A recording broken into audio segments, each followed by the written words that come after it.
Berlin, April 1945. The city burns, not from the heat of battle alone, but from the exhaustion of belief. Smoke drifts through streets where schoolchildren once played marbles. Now those same children shoulder rifles too long for their arms. The air smells of plaster dust, diesel, and despair. In the distance, the thunder of Soviet artillery pounds closer, shaking the shattered windows of homes that no longer have families. What remains of the Reich is no longer a nation. It is a fever dream gasping its last breaths.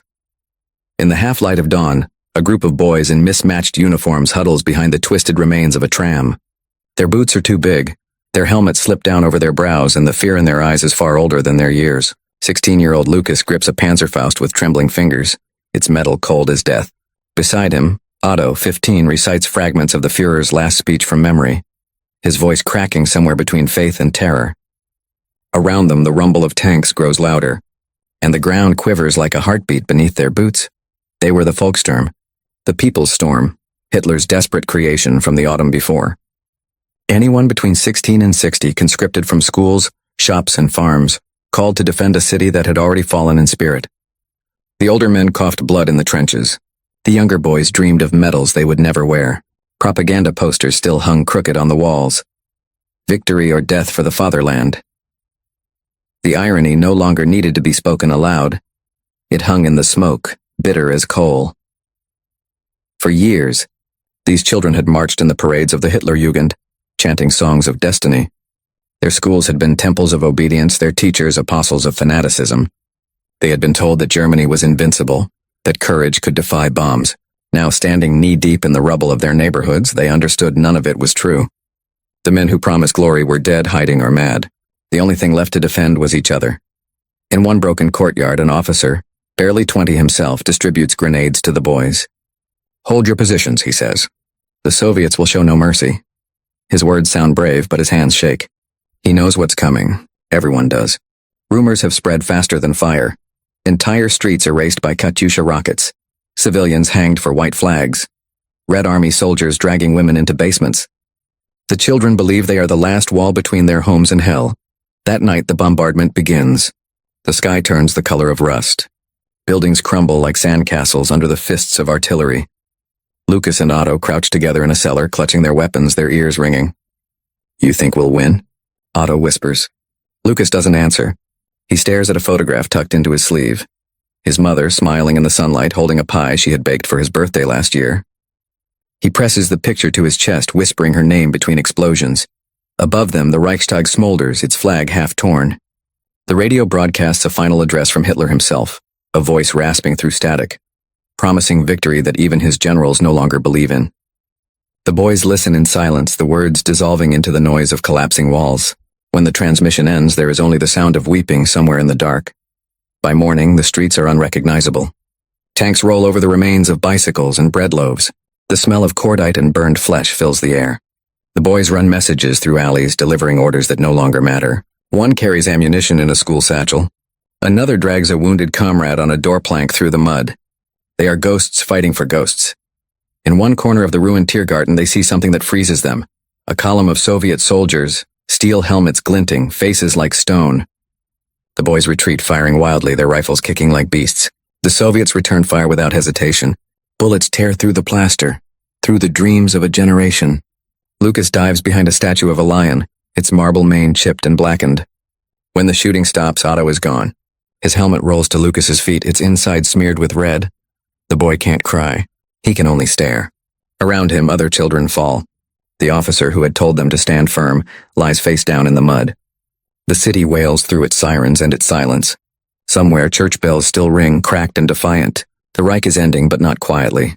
For 3 more days, Lucas hides among the ruins, surviving on rainwater and crumbs. The fighting grows distant, replaced by the guttural laughter of victory and the screams of the defeated. He crawls from cellar to cellar, following rumors whispered by civilians. The Americans are coming from the west. They treat prisoners kindly. Go west. The words sound like salvation. He decides to move.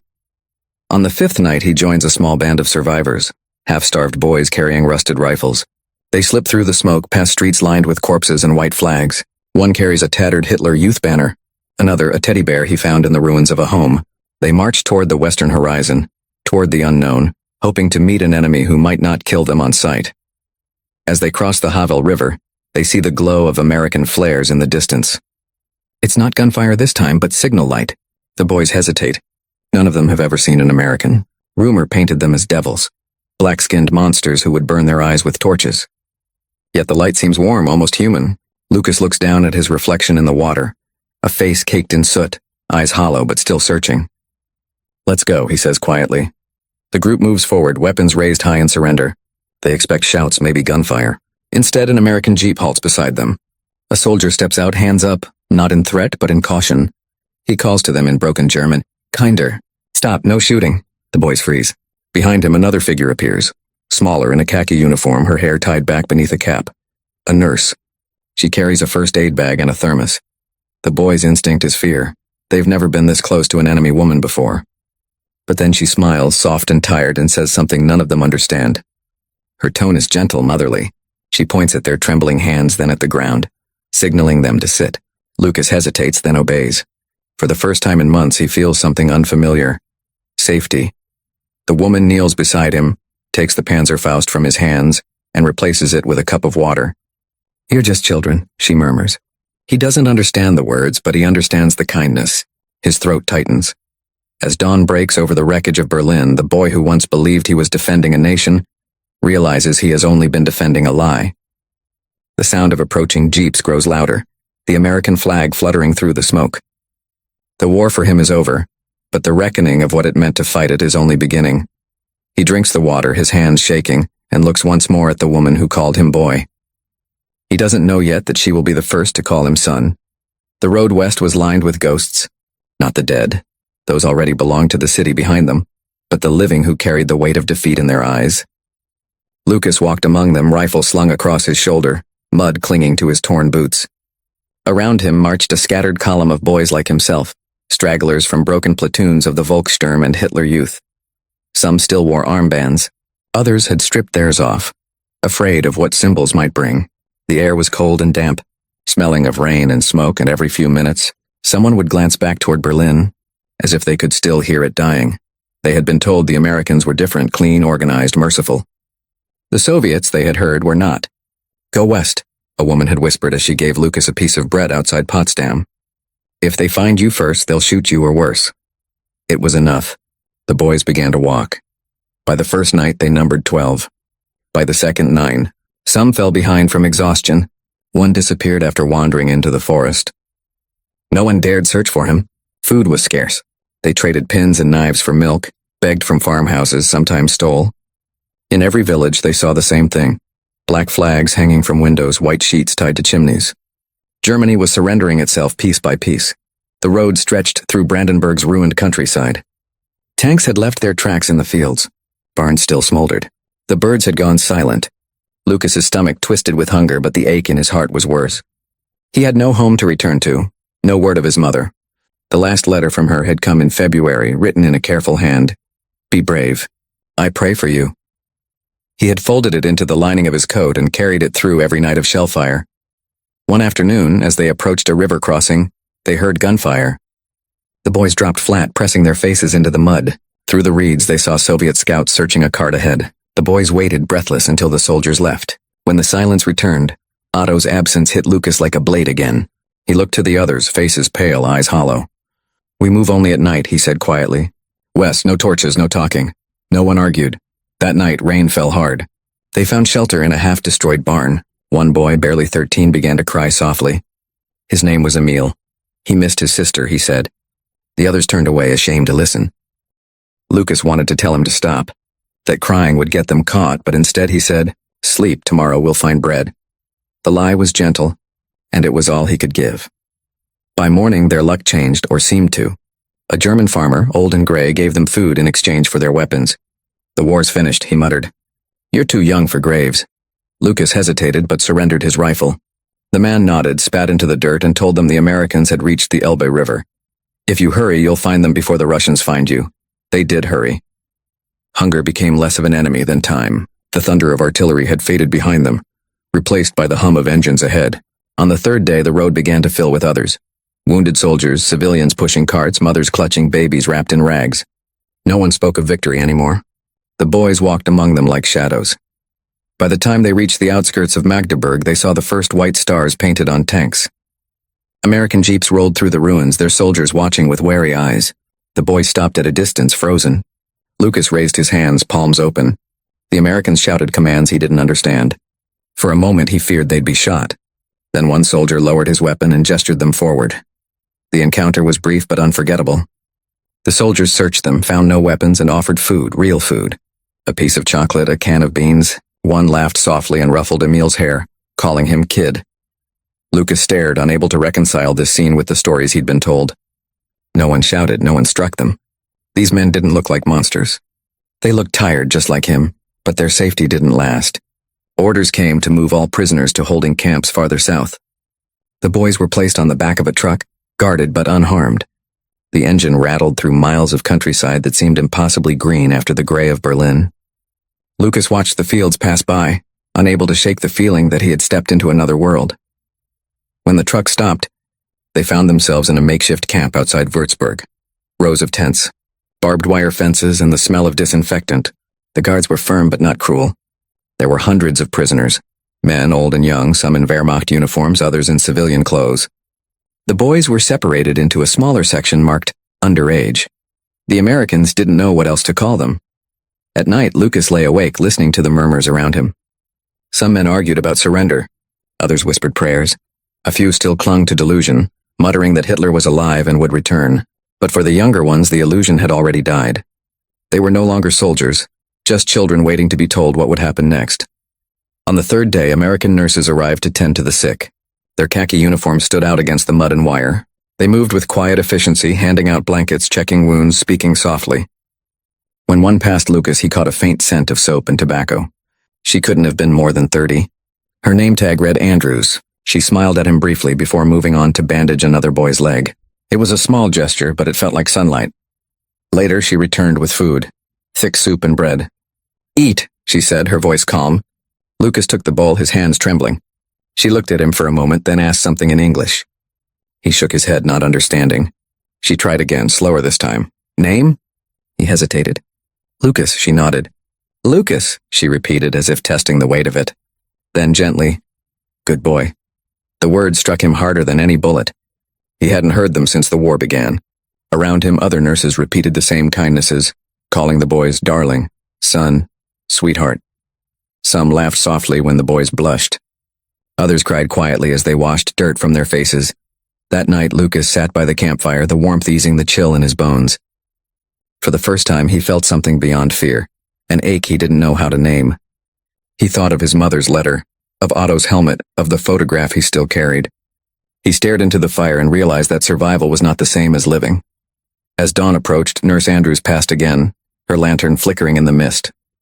She paused, touched his shoulder, and whispered, "You're safe now, son." The word hung in the air, soft and impossible. Lucas's throat tightened. He nodded but couldn't speak.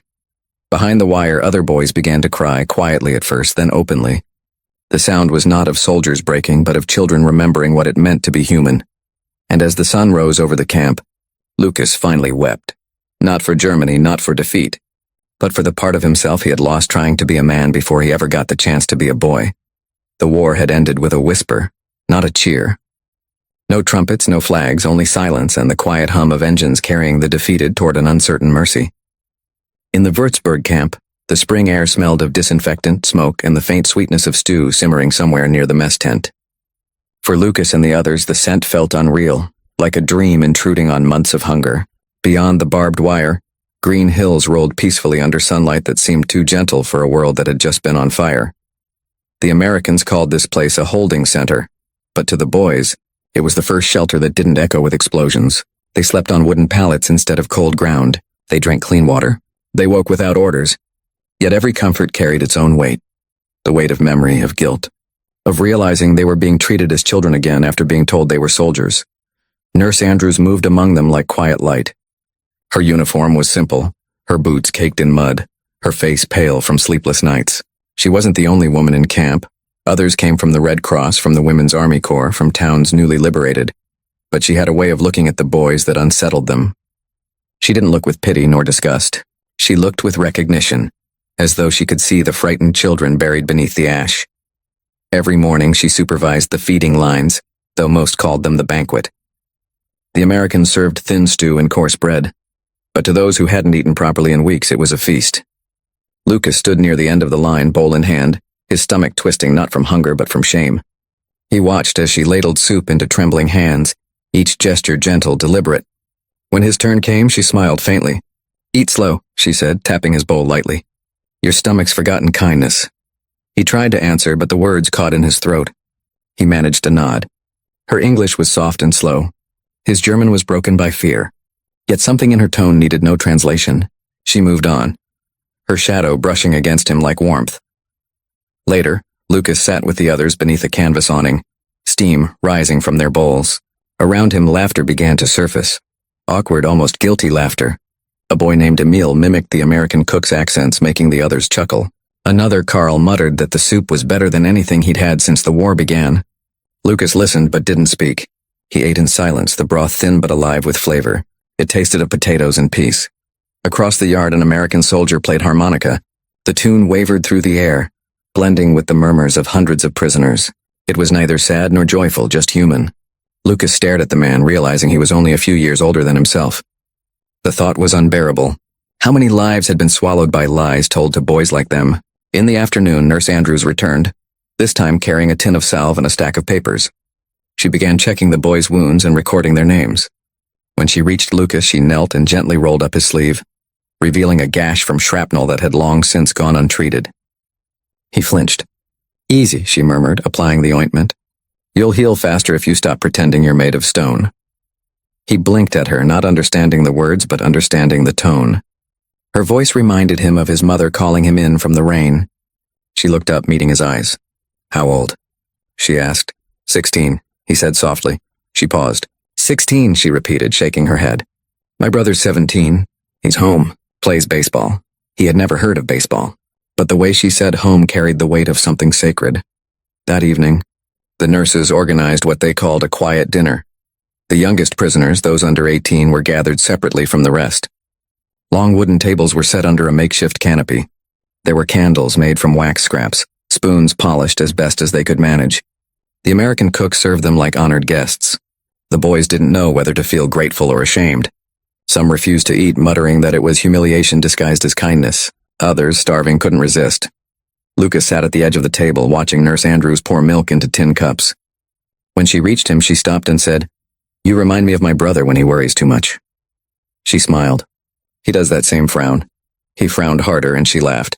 For a moment, the world felt weightless. As the night deepened, the laughter grew louder. Boys began to talk, about farms, about school dances they'd never attended, about their mother's cooking. The nurses listened. One of them, older with gray in her hair, clasped her hands and said, "You poor souls. You should have been learning to live, not to kill." Her voice trembled and the table fell silent. Lucas lowered his head, guilt cutting deeper than hunger ever had. Then someone, perhaps Emil, whispered, "We didn't want to. We just didn't know how to say no." The confession rippled through the silence. Nurse Andrews nodded slowly. "Now you do," she said. "You said no by surviving." Something, the clang of the mess tin, the roll call, the measured voice of an interpreter reading names. Then came work detail, sweeping rubble, clearing roads, building temporary housing for the civilians returning to towns that no longer resembled homes. The Americans paid them with food and cigarettes. To the boys it was strange redemption, to rebuild what they had once helped destroy. Nurse Andrews remained in camp, though her duties had changed. The wounded were healing. Now she tended to the lost. She organized English lessons, read letters aloud to those who couldn't understand them, and listened to stories that no one else wanted to hear. Her compassion was quiet but relentless. Some soldiers mocked her kindness, saying it was wasted on the enemy. She ignored them. "They're not enemies anymore," she replied once. "They're what's left." One evening she found Lucas repairing a wooden crate behind the infirmary. His hands were steady now, his face less hollow. "You work hard," she said, leaning against the doorway. He looked up, squinting at the sunset. "It feels better than fighting," she smiled faintly. "That's how the world begins again, one repaired thing at a time." Her words lingered long after she left. Lucas didn't know whether she spoke as a nurse or as someone trying to heal herself. He suspected both. The war had scarred everyone differently.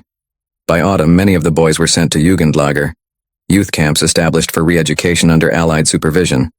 The goal was to strip away the ideology that had raised them. They studied languages, history, even democracy. Lectures replaced commands. In some camps, American teachers played jazz records during breaks, letting the boys laugh again. For the first time, Lucas saw a world where rhythm wasn't dictated by marching boots, but joy came with confusion. Who were they supposed to be now? Too old to be children, too young to bear the sins of their fathers. Some clung to denial, others drowned in shame. Lucas hovered somewhere in between. He attended the classes, repeated the words about freedom and justice, but part of him couldn't forget the images of Berlin, the boys who hadn't made it west, the ones buried beneath rubble or worse. He began writing in a small notebook Nurse Andrews had given him. At first just names: Otto, Emil, Karl, then sentences, fragments of memory. He wrote about the soup line, about the word son. He didn't show anyone. It was the first thing he had done for himself, not because someone ordered it. Weeks passed and the seasons changed. Snow fell on the camp roofs, softening the scars of the land. One morning, a group of Red Cross volunteers arrived to distribute care packages. Lucas helped unload them, surprised to see Nurse Andrews among the workers. Her uniform was different now, a civilian coat, a scarf around her neck. "You're leaving?" he asked, handing her a crate. "Soon," she said. "Back to the States. My mother's not well." The words struck him with quiet finality. He nodded, unsure how to speak through the weight in his chest. "You'll go home," he said. "That's good," she smiled sadly. "And you'll stay." That shifted in the air. For the first time, Lucas allowed himself to breathe without fear. The war for him had truly ended at that table, not with surrender but with forgiveness he didn't think he deserved. When the meal ended, Nurse Andrews gathered their plates, humming under her breath. Lucas caught fragments of the tune, foreign yet familiar. He followed her with his eyes as she disappeared toward the medical tent. The boys began drifting away, their laughter fading into quiet sleep. But Lucas stayed behind, staring at the candlelight flickering against the canvas. His hands trembled slightly, the warmth of the food still burning in his stomach. The camp had grown still except for the distant rustle of guards on patrol. A sound startled him, a soft sob. He turned to see Emil sitting on the ground, crying into his hands.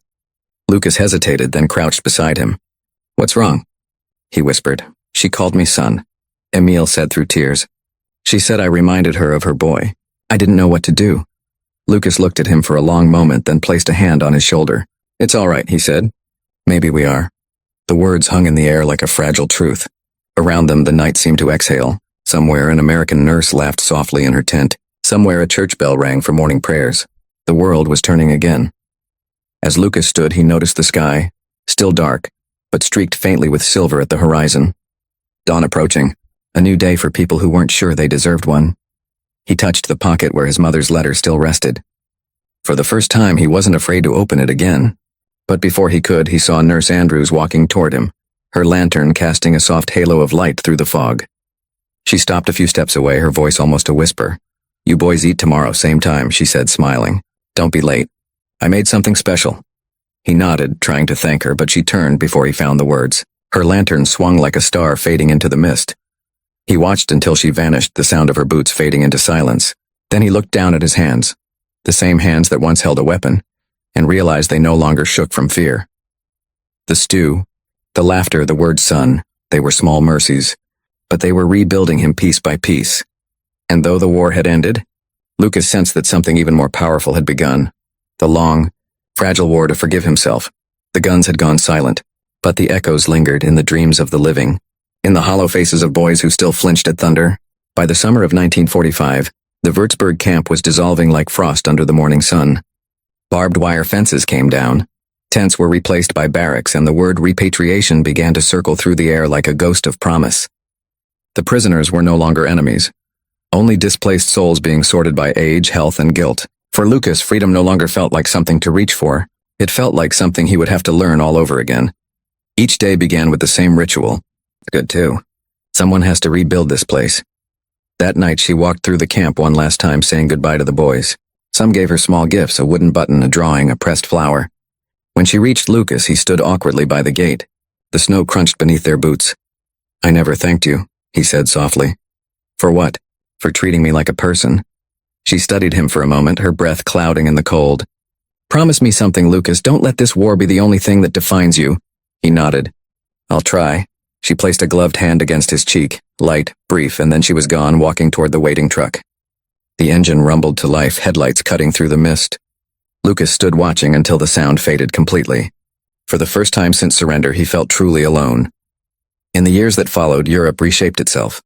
Borders shifted, currencies changed, cities were rebuilt stone by stone. Germany was split in two, east under Soviet control, west under American and British administration. The youth camps became schools. The prisoners became laborers and apprentices. Lucas was assigned to a carpentry workshop near Frankfurt. He learned to carve wood, to measure twice and cut once, to build something lasting. Every swing of the hammer was a prayer for balance. Sometimes American officers visited to check progress. They carried cameras, snapping photos of the new Germany. In one photograph, Lucas appeared by accident, head bent over a table, sunlight on his hands. He never saw the picture, but somewhere it existed. Proof that a boy who once fought for a lost empire had built a chair instead of a barricade. At night, he still dreamed of the camp, the flicker of lantern light, the clatter of soup tins, the word son echoing through the dark. He wondered what became of Nurse Andrews. Perhaps she married, perhaps she never spoke again of the boys behind the wire. But in his dreams, she always appeared as she had that last night, walking through snow, lantern in hand, a beacon fading into peace. By 1950, Lucas was 21. The world was different, but not always kinder. Many veterans returned broken, unable to reconcile their youth with what they had seen. Others pretended nothing had happened. Lucas worked quietly, saved what little he earned, and tried to live without hatred. He had learned one simple truth. Mercy was heavier than vengeance, but it built stronger foundations. One spring afternoon, while unloading lumber, he saw a familiar shape, an envelope bearing a foreign stamp. The return address was American. His hands trembled as he opened it. Inside was a letter, short and neat, written in a careful hand. Lucas, if this reaches you, I want you to know that you kept your promise. The world is quieter now, and I believe it's because of boys who chose to live instead of hate. I remember your eyes, the way you looked at the sky that morning. Keep building. Keep forgiving. That's how nations are healed. Anna Andrews. He read the letter twice, then folded it carefully into his pocket beside his mother's old note. 2 pieces of paper, one from before the war, one after. One had told him to be brave. The other told him to be kind. Between them lay the measure of his life. That evening, Lucas walked through the nearly rebuilt town. Children played in the street where rubble once lay. A woman laughed from a window. The air smelled of sawdust and bread. For a moment he imagined the nurse's voice calling him son again, not as pity but as acknowledgement of survival. He paused at the edge of the square, watching the last light fade behind the church steeple. The bells began to ring, deep and steady, the same sound that had carried through both war and peace. Somewhere inside, a quiet voice whispered that mercy, once given, never truly ends, it only changes hands. And as Lucas walked home through the twilight, he realized that the world's greatest victories were not won by armies, but by those who dared to forgive when the guns fell silent.